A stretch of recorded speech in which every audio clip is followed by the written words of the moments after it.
What does he see out there that concerns him? It's just rules, though. We're just talking about Fed rules. Right. So there's no law broken, just Fed rules. And there's still the question where'd you get the information in the first place? This is really a big thing. Or whatever. JP Morgan CEO Jamie Dimon released his annual letter to shareholders today, and in it he struck a tone that served as an undercurrent to the forces that elected Donald Trump to the presidency. But he says, quote, "It is clear that something is wrong and it's holding us back." The lack of economic growth and opportunity has led to deep and understandable frustration among so many Americans. Or something like that. What is he talking about? Ladies and gentlemen, in this video, I'm going to say exactly what I think and what I believe. You're probably not going to agree with it all, and it's going to make you mad. So if you don't feel like listening to something that is all your own opinion, please save yourself the time and the anchor and just don't watch. But if you perchance might want to learn a little, all right, let's go forward.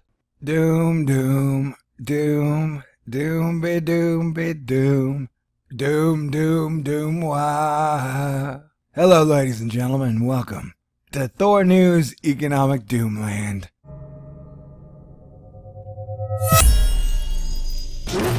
Well, this changes things.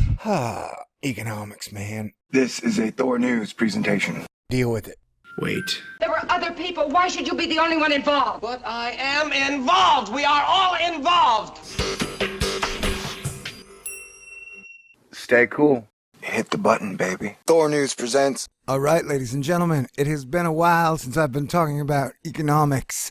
And now we have two stories coming out. This story is about how the head of the Federal Reserve's Richmond Bank resigns over improper disclosure. And stay tuned. The next video will be about how JP Morgan Chase's Jamie Dimon says something is wrong with America. That's going to be interesting.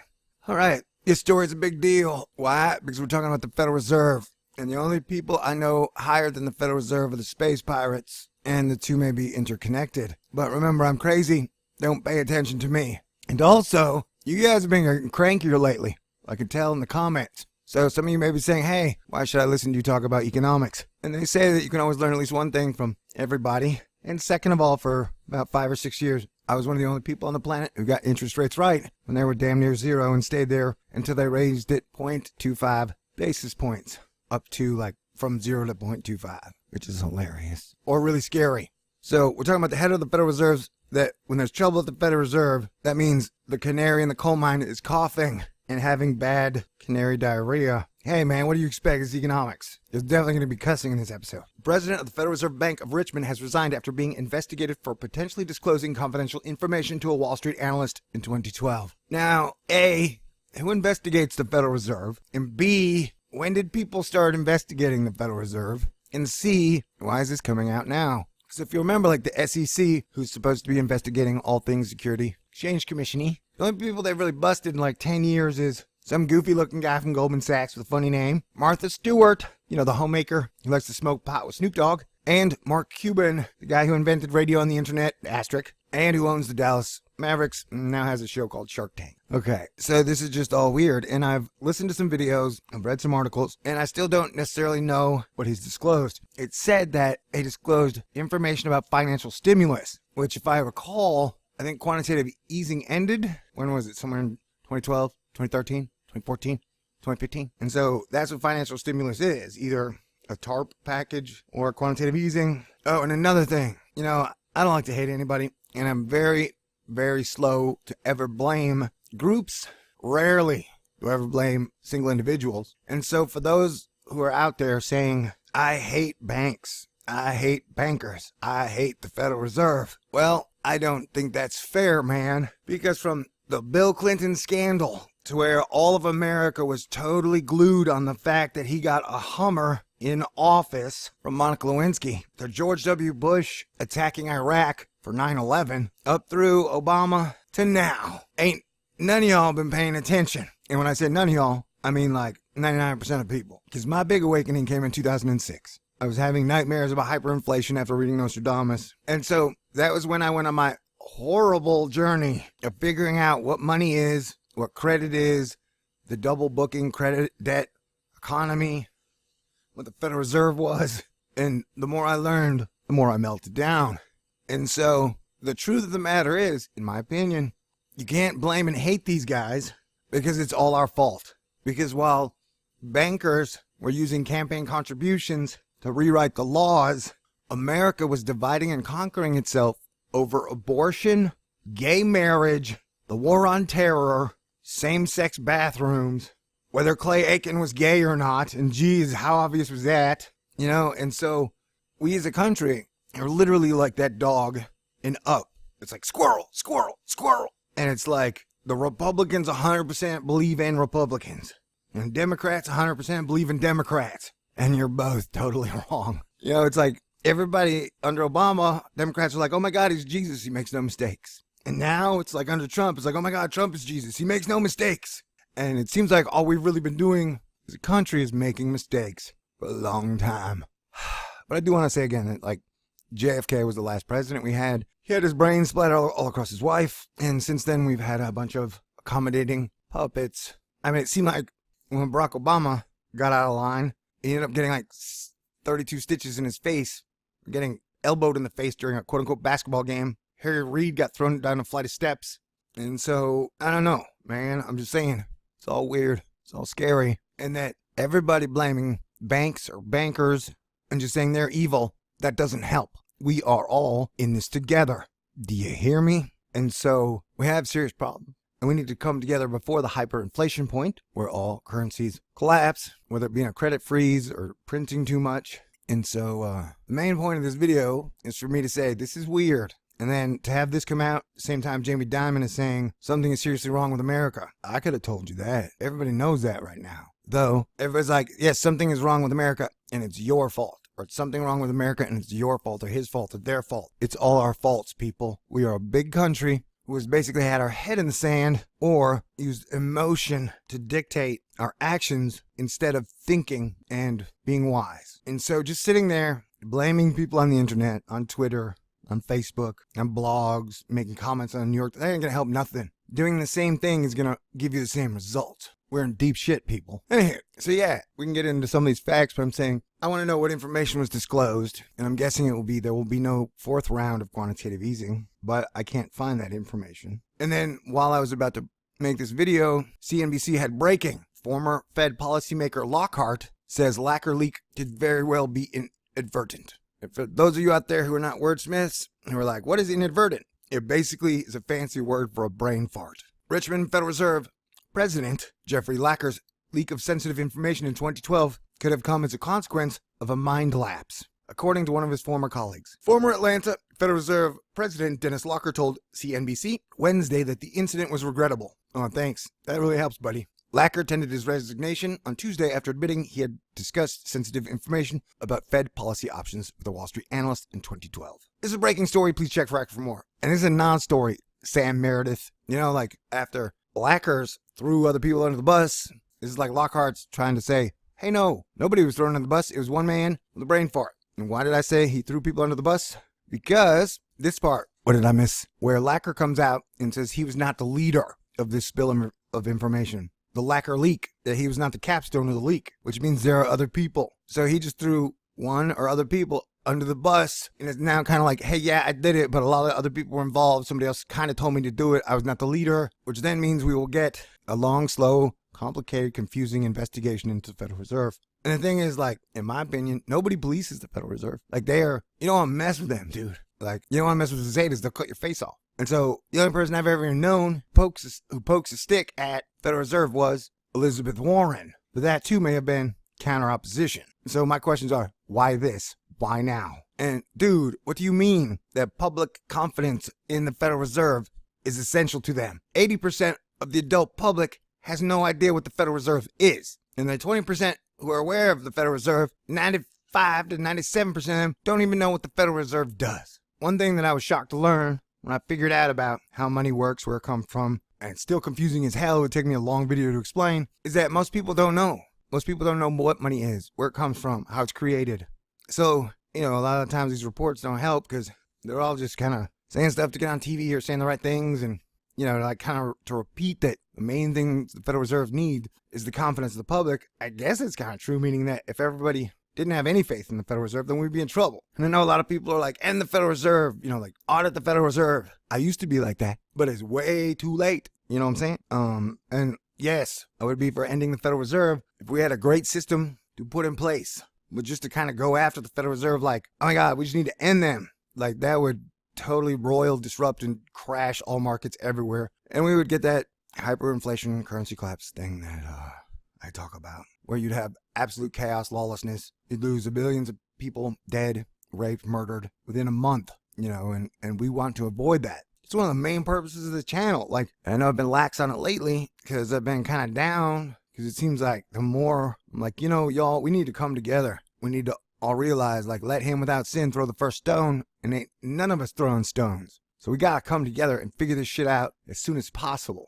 I felt like the more I say it, the more distracted everybody gets. You know what I'm saying? Like, I don't know. So at times I lose energy, fuel, to even push a 100-year Earth truce or a global jubilee. Because like the world is in like $1 quadrillion worth of debt. And the world can't just go out and get a better job. So we have major disasters ahead of us.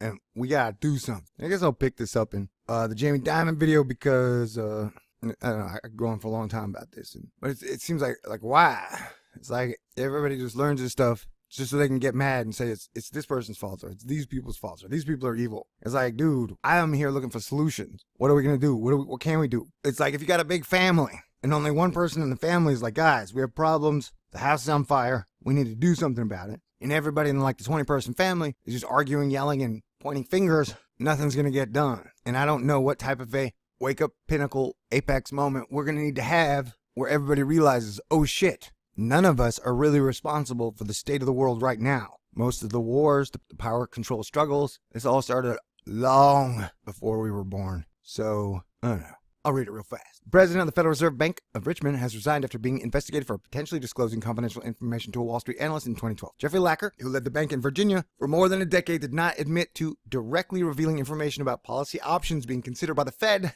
but he said in the resignation letter that his actions during a phone interview with the analyst were inconsistent with Fed policy. And the whole thing is like, unless these were surprise options, that would not get you in trouble. Because the Federal Reserve has options like, we can either do quantitative easing. Again, we cannot do quantitative easing. We can raise interest rates or we can lower interest rates. That's about it. As far as I know, that's about all the tools in the Federal Reserve's bat belt. So by telling somebody those options, it's not a big deal. You know what I'm saying? Like, or he could say like, yeah, we could buy a bunch of quote unquote free market stocks, bonds, and options with Federal Reserve money. The plunge protection team, which everybody knows about. But it's not like they talk about that publicly. Ben Bernanke never came on and said, yeah, we're going to buy $1 billion worth of Green Mountain coffee to keep the economy from collapsing. Or we're going to spend $50 million buying the Yoga Pants stock so that everybody thinks the Momo stocks are hot.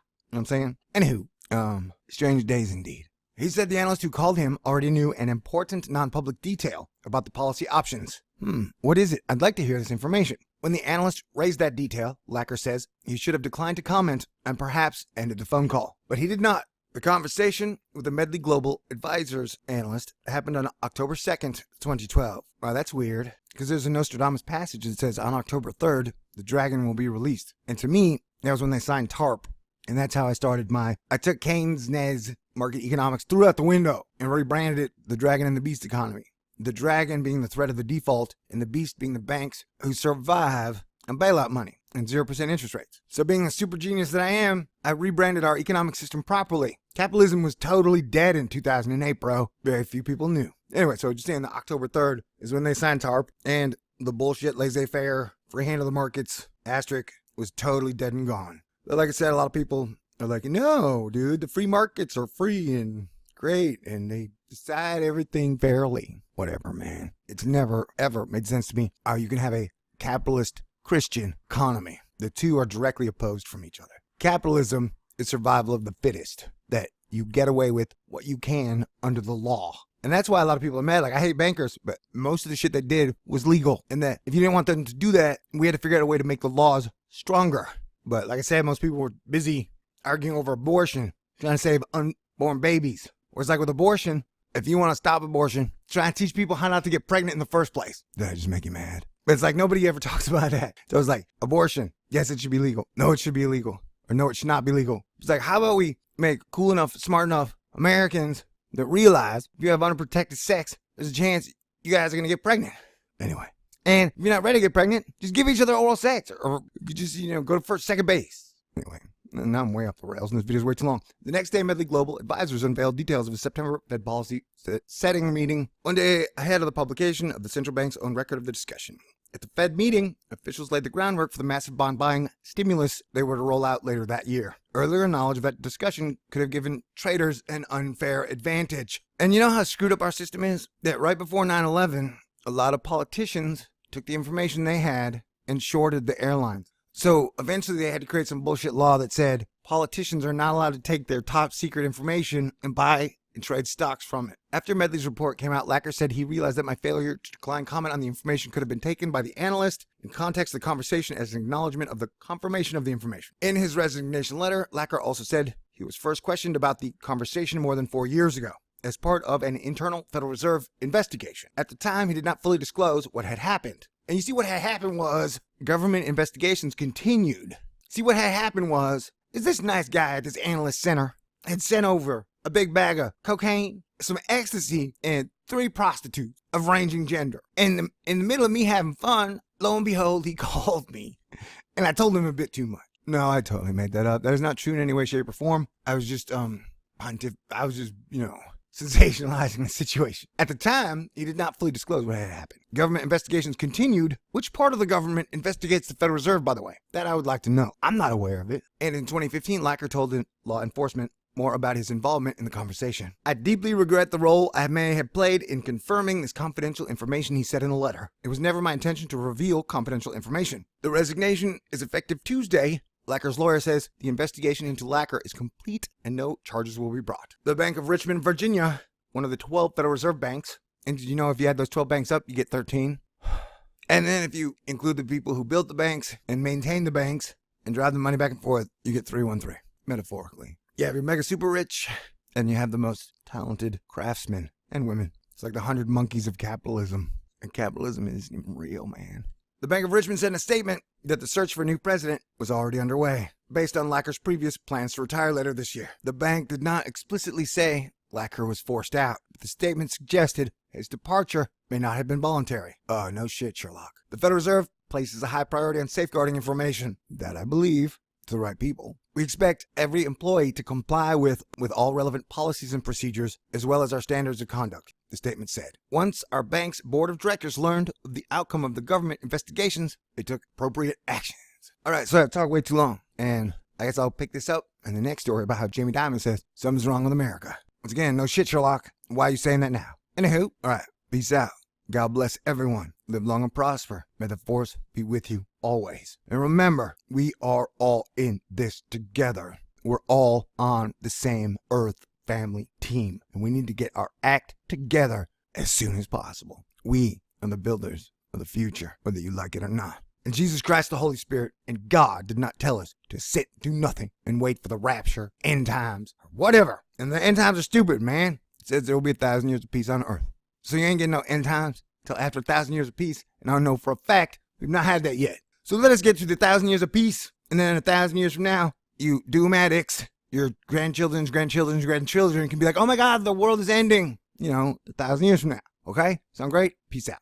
Doom, doom, doom, doom, be doom, be doom. Doom, doom, doom, wah.